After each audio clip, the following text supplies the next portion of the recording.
Today is the 13th. Yeah, is it?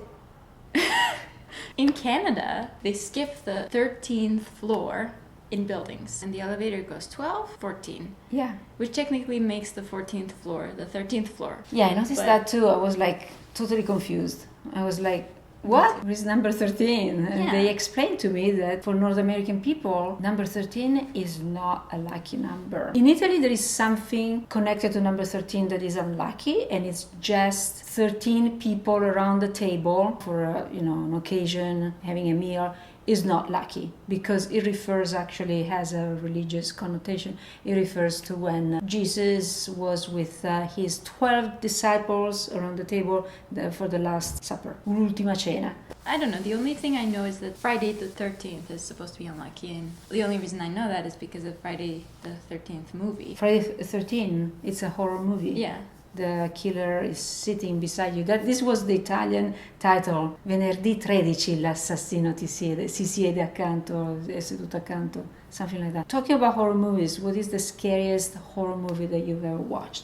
Oh God, this is really embarrassing. Okay, when I was like 14, I was on this horror movie binge, and every single weekend me and my best friends would gather around and we would watch a horror movie. But then this stupid horror movie came out called Paranormal Activity. I'm sure like you guys have heard of it. It's like the stupidest horror movie ever. They marketed this movie as if it's a documentary. Like all of the trailers and stuff made it feel like maybe it was actually filmed for real.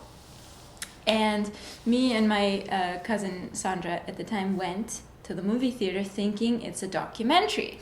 So the whole time, and it's filmed like that too, so the whole time we felt like, okay, they're just recording like the paranormal stuff that goes on in their house. At the end of the movie, there's a really, really, really scary, almost like demonic scene where something comes towards the camera and it's like, whoosh, and that's how it ends.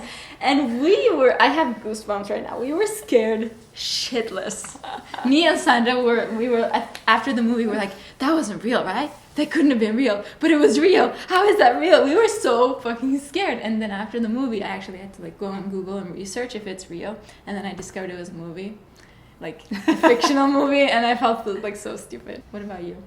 What about me? When I have two movies, okay? Yeah. And one when I was younger, and it's The Exorcist, and it's the moment when she basically turns her head. I mean, I remember that I was watching that movie with my friends, and I was a teenager, and in order for me not to be scared about, by the movie, I was scaring my friends, and that was my way of coping. But it was disturbing. It was really disturbing. Like I kept on thinking about it, and it was like, oh my God, this idea of being possessed by demons, and it was really scary for me. But that's one of the scariest things for me, like for real, is anytime somebody talks about demonic possession or like a ghost, because I believe in ghosts. I definitely believe in ghosts. Mm-hmm. And when somebody talks about something really negative kind of energy-wise in a building, in a house, I get really scared of that and I stay away from that. Another movie which was super scary for me, I mean, I was an adult. I was already in my 40s, and it's the Blair Witch Project. And that is also built around the idea that it's actually happening, and all of that. Like a documentary. I mean, I was so scared.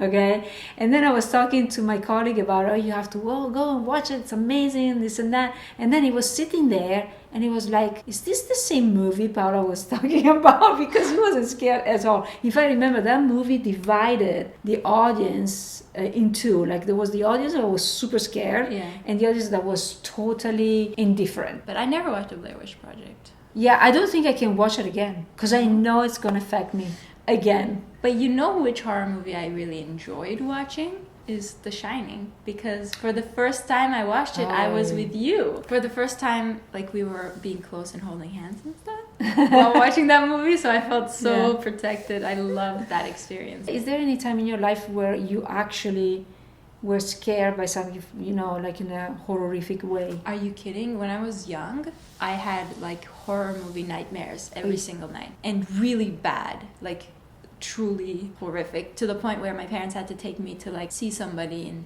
try to stop the nightmares because I was young, and it was really bad. Every single night I remember waking up in this horror. Whoa. Was there any time in your life where you were scared, like in a horror movie? I can't think about a time. I can't. Are you sure? Not even in Utah when people were Oh following my you god, in the yeah. car? Oh my god, yes, thank you for reminding me. Whoa, that was, oh my god, yeah. Yeah, that was really a terrifying moment. It's the most terrifying moment in my life. I was working on Open Shadow, the documentary, and the subject of the documentary, she was abused in cults, in a Christian cult and in a satanic cult. I went to film where she was spending her summer vacations in this cabin in the forest. I'm not saying exactly the name of the town, but it's northern Utah, very close to Idaho. And I went there with her close friend, Graciela. She's part of the community. So I went there, and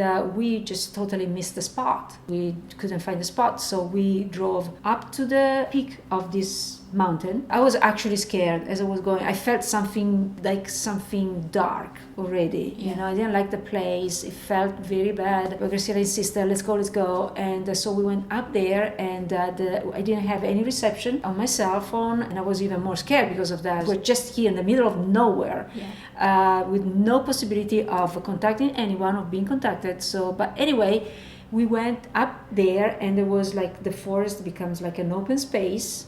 You know, there's this little path, and we get into this open, large space, okay? We parked there. Graciela came out of the car to look around if she could see the cabin, and all of a sudden I see this truck with two men coming in, and they parked there, and I got very scared at that point, and I said, okay, Graciela, come back into the car. And as soon as they see us getting into the car, they ran into their truck, and they drove it right at in the path, blocking it. All right, in front of your car. In front of our car. I don't know. One part of me was like totally in a panic mode. The other part of me was like, okay, we need to, just be cool.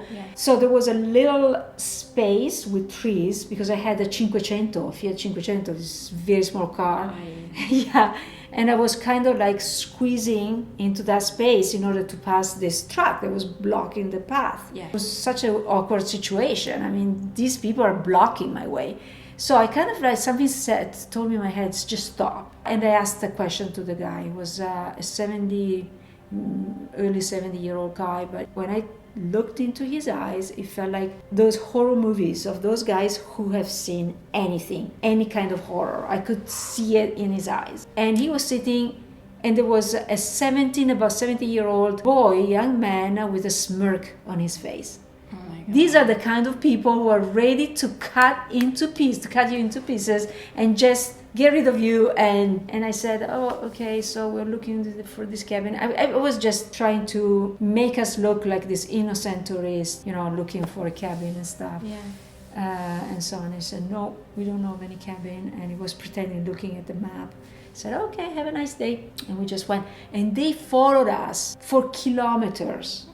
Up until we reached the town, and then they turned back. I think that the voice, like you heard in your head, like just stop, was because if you just drove, for them it's like chasing prey. This is what I thought. I don't want to look like the prey who is running away, because I stand no chance with this little car. All right. Oh my God. Yeah. So, and then Teal told us, oh my God, you just happened to be in she said the name. I don't want to say it now. And that's where they're holding satanic rituals, and that's where they're hiding the tools they use for those rituals. And I was like, I thought, oh my God, I think some saints saved me that day. Thank God. That's it for today's video. Sorry, that got dark. That got really dark. It's okay. It's the 13th. It should have gotten dark. All right. Bye. Bye. Baby, you have to be more careful.